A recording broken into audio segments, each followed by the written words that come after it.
All right, welcome back to the Onebar and Lupagus show. I'm Onebar with Lupagus. Vikings 8-2, but we're gonna get greedy here. We're gonna look at some concerns moving forward. We need to tighten some things up. Before we do that, subscribe to the channel. Let's get to 13,000 subs. If you're not subscribed and you're watching, do it. It's the holiday season. Give us a sub.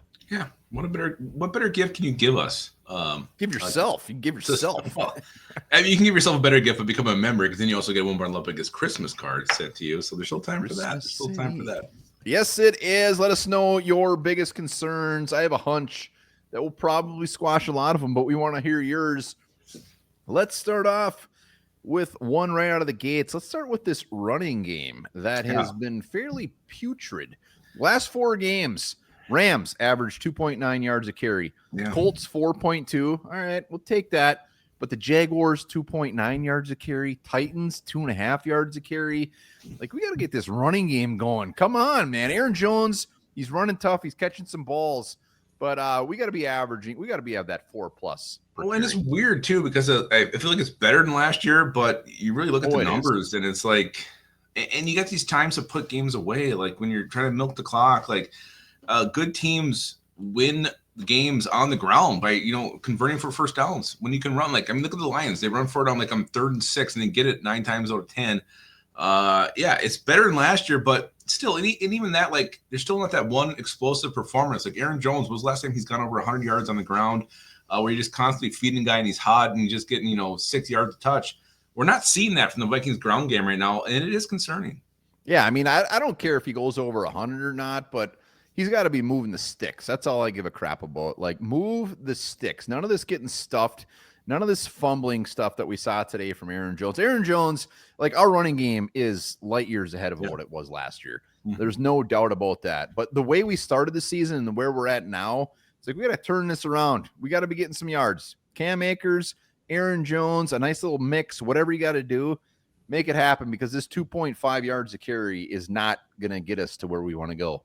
And maybe, like, it needs to quit doing the whole, like, Cam Akers in for a series. Like, maybe mix them, like you just mentioned. Mix them in more. Mix it up a little bit. Like, maybe, 2 touches here, first down. Okay, Cam Akers comes in. Another first down. Aaron Jones comes back in. Like, why does it have to be, like, Aaron Jones, Cam Akers series, and then Aaron Jones? Like, I Aaron Jones is way better. Different. I know, but the usage could be different. Like, maybe you mix it up a little bit more. Yeah, whatever they got to do.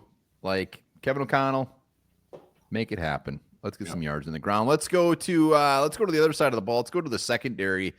Mostly, I would say specifically our corners. Gilmore, Griffin. I mean, that we know that they're on 1-year deals. They're elderly at this point. I don't think they're horrible, but they definitely been a liability. Will Levis 295 yards. Stafford had 279, 4 touchdowns. Goff 282 touchdowns, 3 incompletions.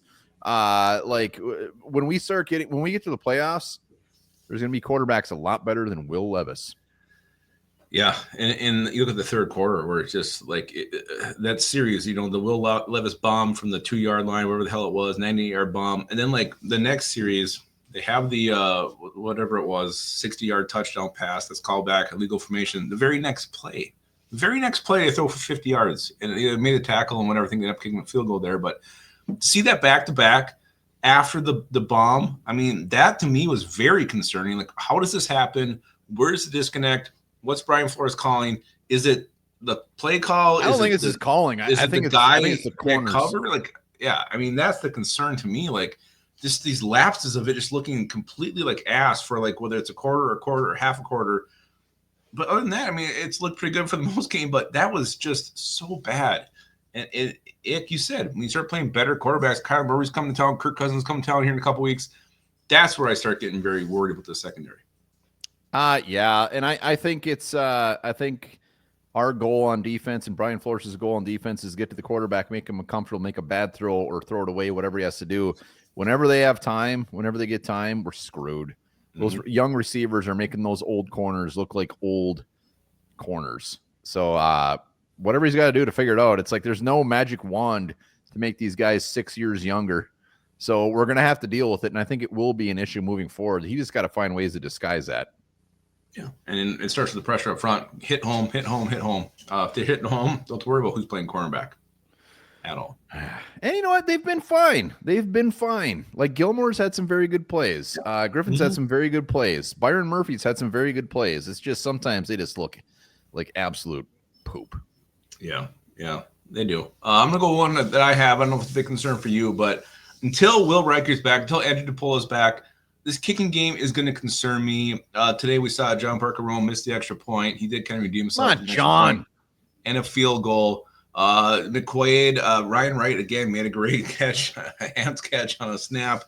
So until our normal guys are back, 2 weeks we got more of this B team here at long snapper and kicker. The Vikings have shown that games are going to be close, even if we look like the far superior opponent. We're going to keep things close. And when you have close games, you need your kicker to be on point, and and the snap to be on point. So I will be concerned. No, it's it's a valid concern. I'm not going to feel comfortable as long as these guys are out there. Parker Romer made a great first week. That missed extra point made me upset. A couple of bad snaps by McQuaid, but my third concern is TJ Hockenson's targets. Oliver has out targeted him since he's been back. Like, why? I don't get that. Hockenson, what you're paying him and he's got Oliver's got 15 targets in the last 3 games. Hockenson has 13. And that's just too damn close for what he should be bringing to this offense. You should be looking at Hockenson all the time. This makes no sense to me. 0 sense. I think the number's a little bit skewed because I think that first game against the Colts, he wasn't really full. I think he played like a third of the snaps, which was maybe just KOC using. Apparently, said he was a full go, and he was. I know, but I think he said that, but I think he brought him in gingerly there. Today he had 4 targets. Yeah, today was different. Today was weird. Like I don't know why he had 2 catches, 1 catch. You can't. He had the same amount of targets almost as he did against that Indy. No, he had 3 targets today, which was less. Today. 3 less than the Colts game. So like him being, I don't think those numbers are murky at all. He was a huge factor last week. This week he wasn't. But yeah, why is 87? And is it just Sam Darnold being more comfortable with Josh Oliver? Because if that's the case, that needs to flip because TJ Hockenson is a much more dangerous player when it comes to this offense. If this offense is going to start putting up more than 12 points against the Jags and more than 23 against the Titans, you got to look at a guy that we're paying a shit ton of money to and who has proven that he's one of the best tight ends in the league, because 3 targets is bullshit.